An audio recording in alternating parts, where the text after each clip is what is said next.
Hi everyone. तो अपन railway NTPC के exam के लिए मैथ्स के पीवाईक्यू क्वेश्चंस को सॉल्व कर रहे हैं और ये अपनी 20 डे 20 सेट का सेट नंबर 17 है। तो इससे पहले मैं 16 सेट करा चुका हूँ। अगर आपने उन्हें नहीं देखा है तो उनकी लिंक वीडियो के डिस्क्रिप्शन में दी हुई है, तो आप उसके द्वारा एक्सेस कर पाएंगे। एक और चीज़ कि अभी तक मैंने जितने भी क्वेश्चंस को सॉल्व कराया है इन 16 वीडियोज में, उन सारी की पीडीएफ विथ आंसर सहित मैंने टेलीग्राम चैनल पर अपलोड कर दी है। तो अगर आप उसको एक्सेस करना चाहें तो टेलीग्राम को ज्वाइन कर सकते हैं, उसकी लिंक भी आपको डिस्क्रिप्शन में मिल जाएगी। चलिए बिना किसी देरी के क्लास को स्टार्ट करते हैं और देखते हैं पहला क्वेश्चन। देखिए इस क्वेश्चन को। अब इस क्वेश्चन में क्या कहा गया है, ध्यान से देखना कि एक व्यक्ति ने 9% की साधारण ब्याज पर धनराशि उधार ली और 3 वर्षों के लिए उसे 10% चक्रवृद्धि ब्याज पर उसने निवेश कर दिया। 3 वर्ष के बाद उसे 1952 रुपये का लाभ हुआ। उसने कितनी धनराशि उधार ली थी? तो देखिए कुछ ऐसी स्थिति है कि उसने एक व्यक्ति से पैसा उधार 9 की रेट पर लिया है साधारण ब्याज में, और उसे 10% की रेट पर चक्रवृद्धि ब्याज के रूप में दूसरे को उसने निवेश के रूप में दे दिया। तो ऐसे में उसे लाभ ही हुआ होगा। तो देखिए इस प्रकार के क्वेश्चन को अगर अपन को सबसे जल्दी सॉल्व करना है तो क्या तकलीफ हो। देखिए 10% की फ्रिक्शन कितनी होती है, तो आप कहोगे 10% की फ्रिक्शन होती है 1/10। तो उसने 10% चक्रवृद्धि ब्याज पर निवेश किया है। तो इसका मतलब ये है कि 3 साल में उसने पहली साल जो उसका प्रिंसिपल हुआ होगा वो 10 से 11 और फिर 10 से 11। तो जब इसको अपन सॉल्व करते हैं तो क्या आता है, तो आप कहोगे यहाँ पर आता है 1000 और यहाँ पर आता है 1331। ये तो आपको पता ही होगा। इसका मतलब ये है कि अगर उसने प्रिंसिपल 1000 इन्वेस्ट किए थे तो उसे जो रिटर्न के रूप में 1331 मिल गया, अमाउंट 1331 मिल गया। अब उसने जो 1000 रुपये मिले थे ये उसने किसी से उधार लिए थे, 1000। इस पर वो 9% चुका भी रहा है हर साल का। तो 3 सालों में कितना चुकाएगा साधारण ब्याज की दर से, तो आप कहोगे 27%। तो 1000 का 27% कितना होता है, तो आप कहोगे वो होता है 270। तो 270 को इसमें ऐड करेंगे तो हो जाएगा 1000 प्लस 270 1270। अब देख लो इन दोनों के बीच का अंतर कितने का है, तो आप कहोगे इसके बीच का अंतर है 61 का। और इसी अंतर की वजह से उसको फायदा जो हुआ है वो हुआ है कितने का, आप कहोगे 1952 का। तो 61 की वैल्यू 1952 है, तो अपन 1000 अर्थात प्रिंसिपल की वैल्यू निकालेंगे तो अपना आंसर आ जाएगा 61 एकम 61। 61 थी 183, बचेगा 12 और 61 दूनी होता है 122। तो 2 बार 32 गुणे 1000 32,000 इस क्वेश्चन का राइट आंसर होगा, जो कि ऑप्शन नंबर बी में अपन को दिख रहा है। तो ये इस क्वेश्चन को कराने का सबसे अच्छा तरीका है। चलिए अगला क्वेश्चन देखिए। ये है क्वेश्चन। अब इस क्वेश्चन में कहा गया है कि 25,000 की राशि पर 12% वार्षिक चक्रवृद्धि ब्याज की दर से 3 वर्ष का चक्रवृद्धि ब्याज क्या होगा। तो मैंने एक चीज आपको बताई थी पहली बार, आज फिर से नोट कर लीजिए कि अगर जो रेट दी गई है, जो रेट दी गई है वो 12% है। तो यहां पर नोट करने वाली बात यह है कि अगर रेट 3 के मल्टीपल के रूप में है, कैसे 3 के मल्टीपल, जो 12 होता है ना वो 3 से कट जाता है, अर्थात 3 के मल्टीपल के रूप में है। तो यहां पर लिख लीजिए कि यदि जो रेट है ना वो 3 के मल्टीपल में हो, सेकंडों में आंसर आएगा, मल्टीपल के रूप में हो, तो जो ब्याज है ना, जो भी ब्याज आएगा 3 वर्ष का, 3 वर्ष का अगर 3 बार, अगर 3 बार ब्याज मिले तब भी जो ब्याज होगा ना वह 9 से विभाज्य होगा, 9 से विभाज्य होगा। तो इस पॉइंट को आप याद कर लीजिए। किसी ने आज तक नहीं बताया होगा आपको कि अगर रेट 3 के मल्टीपल के रूप में है तो जो भी आंसर आएगा वो 9 से विभाज्य होगा। ऑप्शन ए 9 से विभाज्य नहीं है, ये अपना आंसर नहीं है। ऑप्शन सी को देखिए, 8 4 12 तो 14 1 15, ये 9 से विभाज्य नहीं है, ये अपना आंसर नहीं है। इसको देखिए ऑप्शन बी को, 3 2 5 5 1 6 6 1 7 7 2 9, ये 9 से विभाज्य अपना आंसर हो सकता है। अब ध्यान से देखना, अब देखना इसको 9 और 7 2 9, ये भी 9 से विभाज्य, ये भी आंसर हो सकता है। तो एग्जाम में अपन ने इस क्वेश्चन को अगर आएगा तो देखने से अपन ने दो ऑप्शन को तो एलिमिनेट कर दिया कि 12% रेट है अर्थात 3 के मल्टीपल के रूप में है, तो जो भी आंसर होगा वो 9 से जरूर कटता होगा। अब इस दो में दिक्कत आ गई। तो अब मैं कहूंगा कि जब रेट 10% होती है, एक चीज तो आपको याद ही होगी 10% के रेट में, कि जब भी रेट 10% होती है ना, तो जो 3 साल का जो ब्याज होता है ना, जो 3 साल का ब्याज होता है वो कितना होता है, तो वो होता है 33.1%। 33.1%। इसका मतलब आप समझे क्या, कि अगर साधारण ब्याज के रूप में एक साल 10% मिले, दूसरे साल 10 मिले, तीसरे साल 10 मिले, और इसके ऊपर ब्याज के ऊपर जो ब्याज काउंट होता है वो लगभग 3.1% होता है। तो यहाँ तो रेट 12% दी गई है, 12% रेट दी गई है। तो जो 36% के अलावा जो ब्याज लगेगा ना वो 3.1% से ज्यादा लगेगा, 3.1% से ज्यादा लगेगा। तो अब आप देखना कि 25,000 का पहली बार 36% कितना होता है, तो आपको सेकंडों में कैलकुलेट करना है। कैसे, जब भी किसी संख्या में जैसे 25 का गुणा अपन 36 में करेंगे ना, तो अगर ये संख्या जो है ना वो 36 अगर 4 से कटती है तो इसका 4 का भाग दे दो, जितना आएगा उतना 100 लगा दें। 4 का भाग 36 में देंगे तो 9 आएगा और 2 जीरो लगा दो। तो 25,000 का जो 36% होता है वो 9,000 होता है। तो 9,000 तो हो गया, और 3% कितना होता है, तो वो लगभग होता है 750 से ज्यादा। तो 9,000 ये तो 720 ही दिया गया है, 3% से भी कम है, तो ये अपना आंसर नहीं है, ये अपना आंसर हो जाएगा। ये क्वेश्चन अगर एग्जाम में आता तो मैं इस क्वेश्चन को 5 सेकंड में कर देता, क्योंकि मैंने आपको तरीका बता दिया कि अगर रेट 10% भी होती ना, तो 10 10 10 30% तो लगता साधारण ब्याज, तो इसी प्रकार की 12 12 24 12 36% तो लगता। और अगर रेट 10% भी है तो 3.1% ब्याज और लगता। तो रेट 12% है तो 3.1% से ज्यादा ब्याज लगेगा। लेकिन जब अपन ने 25,000 का 36% निकाला तो वो 9,000 आया, 9,000 आया, और फिर अपन ने 3% निकाला जो 750 आया। तो ऐसा अपन समझ गए कि जो आंसर है वो 9,000 750 से ज्यादा है। ये तो 9,720 ही दिया गया है, तो ये अपना आंसर नहीं है। देखिए इस क्वेश्चन को। अब इस क्वेश्चन में कहा गया है कि दुर्घटना के बाद एक रेलगाड़ी अपनी गति की 4/5 चाल से चलती है, जिसके कारण वह 30 मिनट देरी से पहुंचती है। दुर्घटना क्षेत्र के आगे यात्रा का मूल समय ज्ञात कीजिए। कि जैसे कोई एक ट्रेन यहाँ से आ रही थी, इस ए पॉइंट से ऐसी चल रही थी। बी पॉइंट पर क्या हुआ कि उसका एक्सीडेंट हो गया, एक्सीडेंट। और इस बी पॉइंट से वो सी पॉइंट तक गई, सी पॉइंट तक, यहाँ पर उसका अंतिम बिंदु था। तो ये वो बी पॉइंट तक तो नॉर्मल स्पीड अर्थात स्पीड कितनी दी गई है, कि नॉर्मल स्पीड की 4/5। तो इसका मतलब ये है कि अगर नॉर्मल 5 थी तो उस पर 1 की कमी के साथ 4 चली। तो यहाँ पर तो वो 5 ही से चली, 5 से यहाँ तक और 5 से चली। लेकिन जैसे ही वो बी पर पहुंची, यहाँ पर दुर्घटना हो गई, तो यहाँ से 5 पर 1 की कमी के साथ 4 पर चली, 4 पर चली। तो अब आप ध्यान से देखना, क्या ध्यान से देखना, कि जब भी दूरी बी से लेकर सी तक की बीच की दूरी समान है, दोनों स्थितियों में बता दिया कि अगर बी से लेकर सी तक अगर नॉर्मल स्पीड से जाती तो उसको जो समय लगना, उसकी जो चाल थी वो 5 रहनी थी, लेकिन दुर्घटना के कारण जो उसकी चाल है वो 4 रह गई, 4। तो दोनों ही परिस्थितियों में जो डिस्टेंस है बी से लेकर सी के बीच की वो समान है। तो जब दूरी समान हो तो याद रखिए फॉर्मूला क्या होता है, समय बराबर क्या होता है, तो आप कहोगे दूरी बटे चाल। तो अगर दूरी समान है, दूरी समान है, एक सी है, तो समय का रेशियो जस्ट उल्टा होता है किसके, चाल के रेशियो के।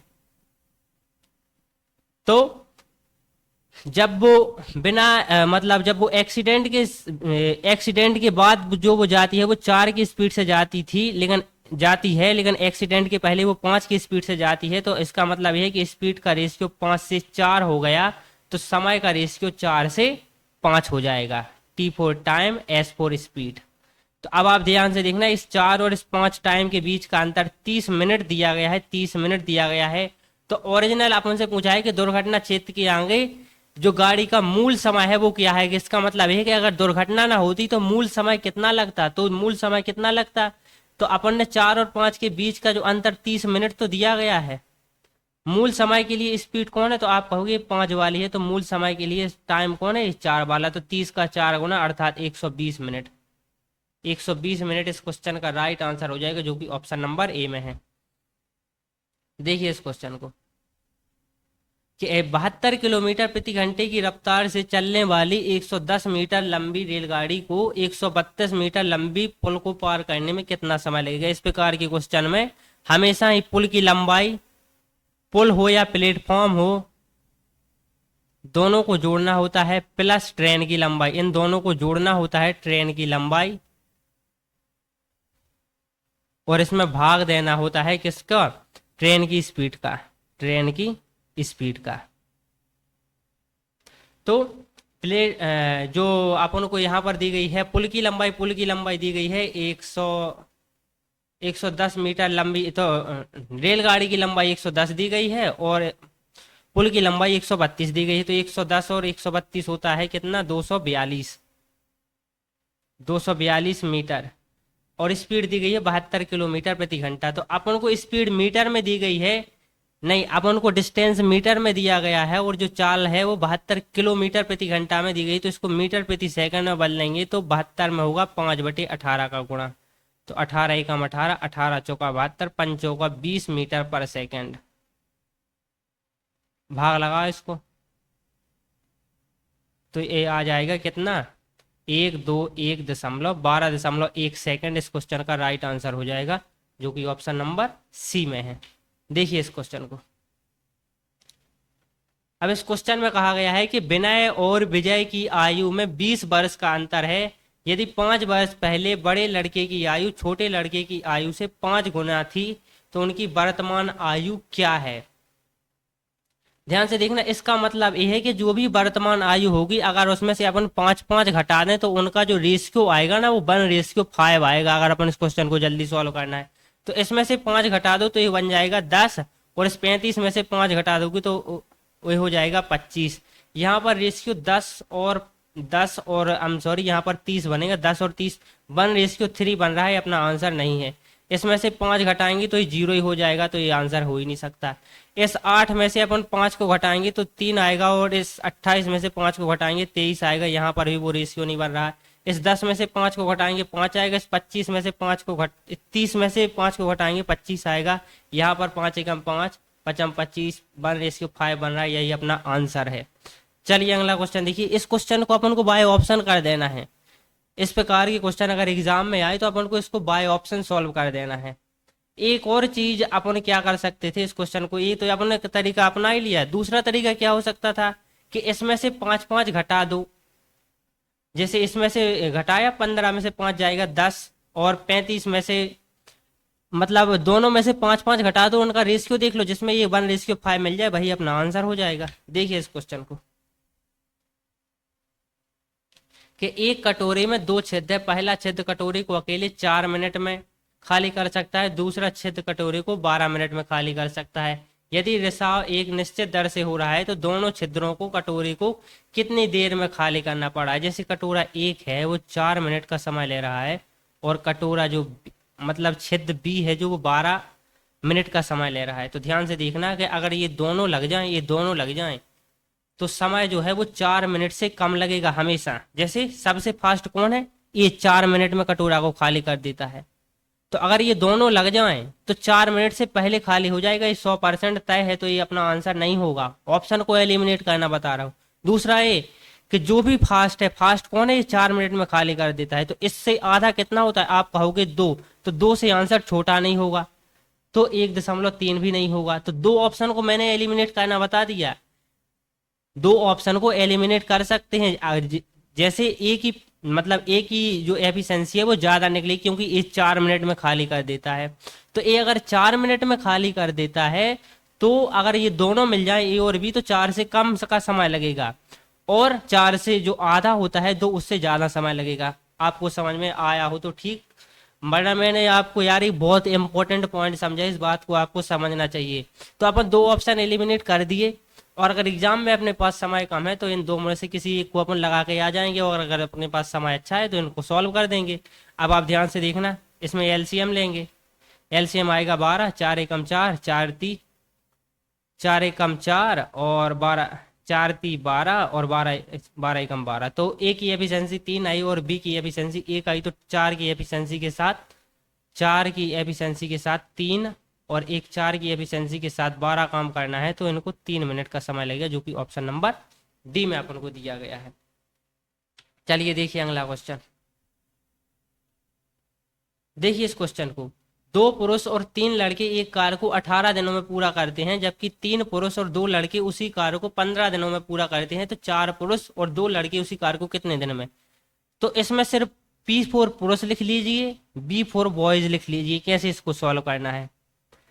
इस 2 का गुणा कीजिए सबसे पहले 18 के साथ, तो कितना आएगा? तो आप कहोगे 36, क्योंकि 2 पुरुष और 3 लड़के उस काम को 18 दिन में, तो 2 का गुणा 18 में करो तो कितना आएगा? आप कहोगे 36।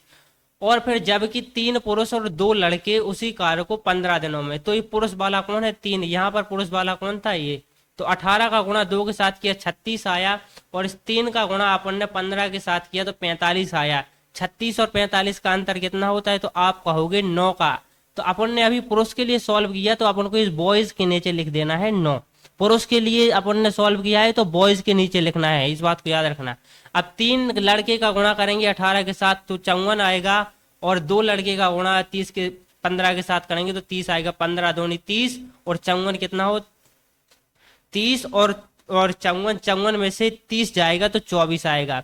तो यहाँ पर अपन को पुरुष की जगह 24 लिख देना है। इसको सॉल्व कर दो अगर अपन को करना चाहें तो। यहाँ से 3 से काटेंगे, 3 3 का 9, 3 8 है 24।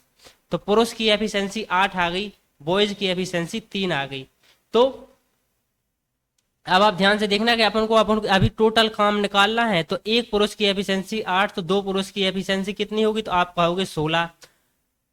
एक बॉयज की एफिशिएंसी 3, 3 बॉयज की एफिशिएंसी 9, तो टोटल एफिशिएंसी कितनी? तो 25 एफिशिएंसी के साथ कितना समय लग रहा है? तो आप कहोगे 18 दिन। तो ये टोटल काम हो गया 25 गुणा 18। ध्यान से देखना। अब देखना कि 4 पुरुष उस काम को, 4 पुरुष, तो एक पुरुष की एफिशिएंसी 8, तो 4 पुरुष की कितनी होगी? तो आप कहोगे 8 चौका 32। एक बॉयज की एफिशिएंसी 3, तो और 2 बॉयज की एफिशिएंसी कितनी होगी? तो 6 होगी। तो 32 और 6 38। सॉल्व कर दो। 9 आएगा यहाँ पर 19 आएगा जब 2 से काटेंगे, तो 25 नंबर 225 बटे 19। अब 19 कम 19 बचेगा 3, 19 से कम 19 बचेगा 16। तो 11 सही, 16 बटे 19 इस क्वेश्चन का राइट आंसर होगा। इतना सॉल्व करना था इस क्वेश्चन को। तो ये इस क्वेश्चन को कराने का सबसे सटीक तरीका है, बहुत जल्दी आंसर निकाल पाएंगे। देखिए इस क्वेश्चन को। अब इस क्वेश्चन में कहा गया है कि 2 संख्याओं का अनुपात 3:4 है। यदि दोनों संख्याओं में से 3 घटा दिया जाए तो अनुपात 2:3 हो जाता है। संख्याओं का योगफल ज्ञात कीजिए।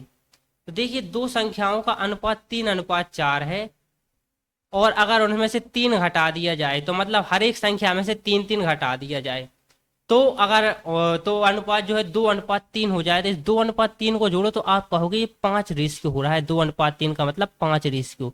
इसका मतलब ये है कि जो भी अपना आंसर होगा ना, जो भी अपना आंसर होगा वो 5 से जरूर कटेगा।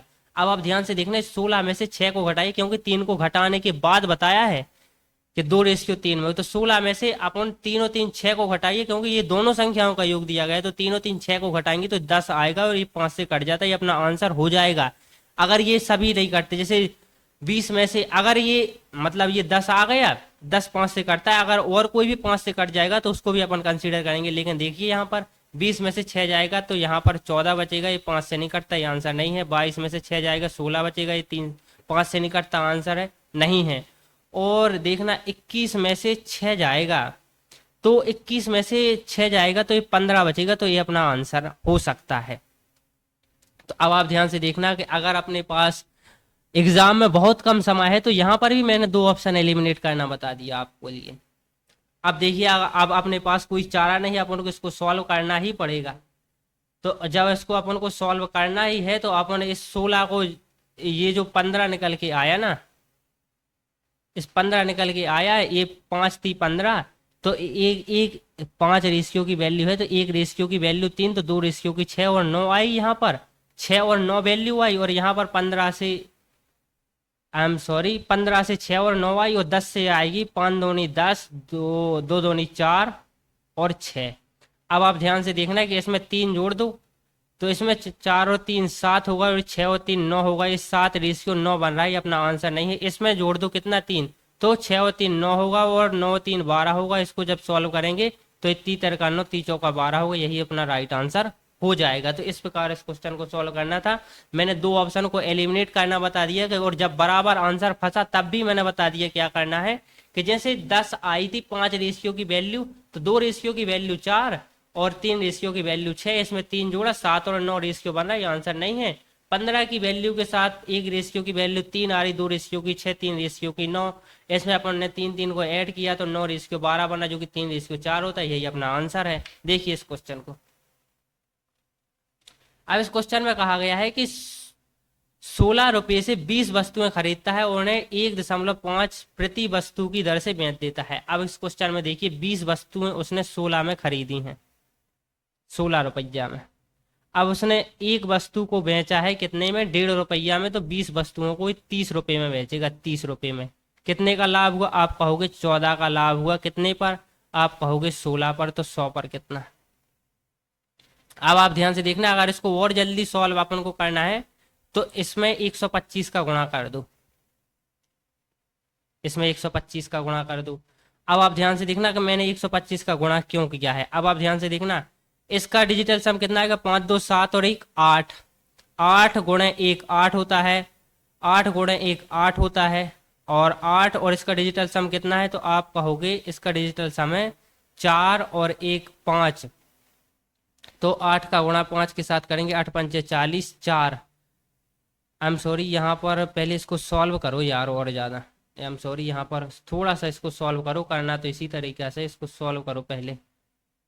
यहाँ पर मैंने एक स्टेप में मिस्टेक कर दी है, ध्यान से देखना कि इसको अपन लिखेंगे क्या, कि उसको 14 का लाभ हुआ 20 पर, तो 100 पर कितना। तो एक तरीका तो यह है, इसको सॉल्व कर लो, जो अपना आंसर हो जाएगा वही राइट आंसर हो जाएगा।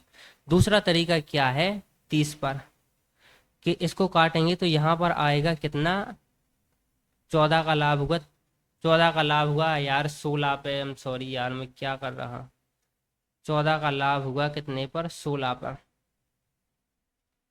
तो इसको जब सॉल्व करेंगे 7 आएगा, और इसको जब सॉल्व करेंगे 8 आएगा। मैं कह रहा हूँ इसमें 125 का गुणा कर लो, इसमें 125 का ऊपर भी गुणा कर दो। इसका डिजिटल सम कितना होगा, 5 दूनी 7, 7 और 1 8, 8 का गुणा 1 के साथ करेंगे तो 8 ही आएगा, और 8 साते कितना होता है, 8 साते होता है 56, 56 का डिजिटल सम कितना होता है, तो आप करोगे 6 और 5 11, 1 और 1 2, तो जो भी आंसर होगा उसका डिजिटल सम 2 होगा। अब आप ध्यान से देखना, 8 5 13, 13 और 7 21, इसका डिजिटल सम 3 है, 8 और 6 14 और 5 19, इसका डिजिटल सम 8 और 6 14, 14 और 5 19, 19 होता है, 1 और 9 10, इसका डिजिटल सम 1 है, आंसर नहीं है।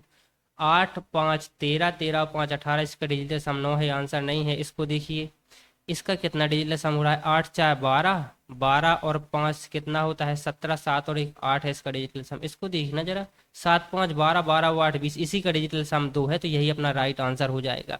तो देखिए मैंने इस 1225 का गुणा क्यों किया, क्योंकि 12 जब भी अपन 8 में 125 का गुणा करते हैं तो नीचे का डिजिटल सम 1 हो जाता है, नीचे का डिजिटल सम 1 हो जाता है, तो अपन ऊपर के डिजिटल सम से इस क्वेश्चन को सॉल्व कर पाएंगे, क्योंकि डिजिटल सम का कॉन्सेप्ट तभी लगता है जब हर का डिजिटल सम 1 हो। इसलिए मैंने इसमें 125 का गुणा नीचे और 125 का गुणा ऊपर किया।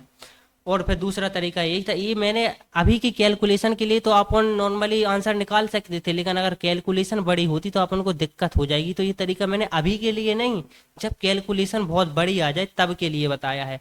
अभी के लिए तो एक तरीका और भी हो सकता है कि ऊपर अपन को 14 दिख रहा है, 14, तो जो भी अपना आंसर आएगा वो 7 से डिवाइजेबल होगा, 7 से डिवाइजेबल होगा, देख लो आप आंसर मिल जाएगा।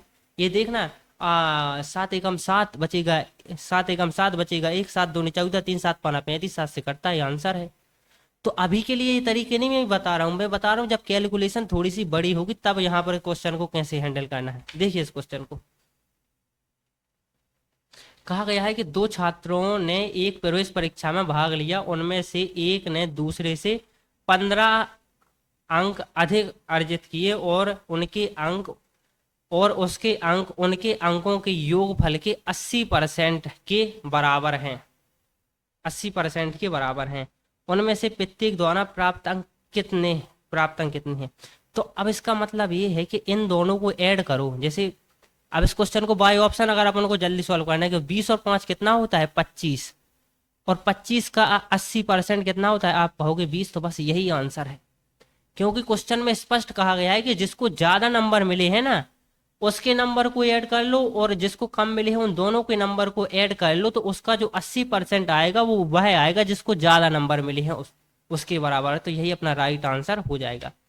चलिए, आज के सारे क्वेश्चंस को अपन ने कंप्लीट कर लिया है, और अपन ने देखा कि ऑप्शन से किस प्रकार क्वेश्चन को एलिमिनेट कर सकते हैं। कम से कम 2 ऑप्शन को तो अपन देखते ही एलिमिनेट कर सकते हैं। तो जुड़े रहिए हमारे साथ और तैयारी कीजिए रेलवे एनटीपीसी के एग्जाम की। अगर आप जुड़े रहते हैं हमारे साथ तो रेलवे एनटीपीसी में आप मैथ के क्वेश्चन को कम से कम बहुत जल्दी सॉल्व कर पाएंगे।